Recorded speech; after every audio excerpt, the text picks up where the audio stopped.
भारत में हरित क्रांति के जनक एस स्वामीनाथन का निधन पिछले दिनों 28 सितंबर 2023 को हो गया। उनका जन्म 7 अगस्त 1925 ईस्वी को तमिलनाडु में हुआ था।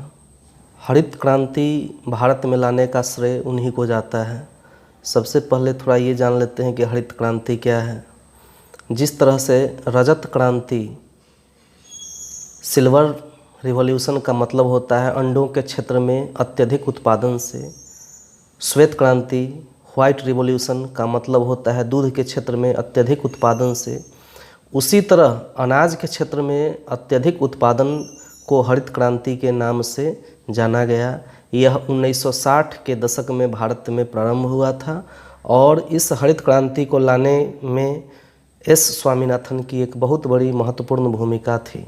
जैसा कि हम सभी जानते हैं कि जब देश आज़ाद हुआ था उस समय हमारे पास इतने अनाज नहीं थे कि देश के सभी लोगों को वह उपलब्ध कराया जा सके। अनाज की समस्या हमारे सामने एक बहुत बड़ी समस्या के रूप में उस समय थी। अनाज के लिए हम विदेशों पर निर्भर रहा करते थे। उसी समय देश में उस समय के तत्कालीन जो नेतृत्व करता थे प्रधानमंत्री और अन्य लीडरशिप, उन्होंने यह तय किया कि अब देश में इस स्तर की व्यवस्था बनाई जाए ताकि देश के लोगों को यहाँ से ही अनाज उपलब्ध हो सके।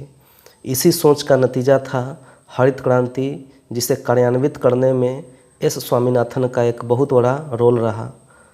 तमिलनाडु के एक छोटे से जगह से निकल के वे विश्व के कई देशों में गए जहाँ उन्होंने अपना रिसर्च किया और अंततः भारत में आकर वे अपने कार्य को आगे बढ़ाए और ऐसे ऐसे नवीन तकनीक, नवीन बीजों का उन्होंने प्रयोग प्रारंभ किया जो भारतीय माहौल में ज़्यादा अनुकूल थे, यहाँ के परिस्थितियों में अधिक से अधिक उपज दे सकते थे और यही कारण रहा कि भारत में हरित क्रांति हो सकी। और इसके बाद भारत में इतने अनाज उत्पन्न होने लगे, इतनी अनाज का पैदावार होने लगी जिससे कि यहाँ की जनसंख्या को भरपेट भोजन मिलने लगा।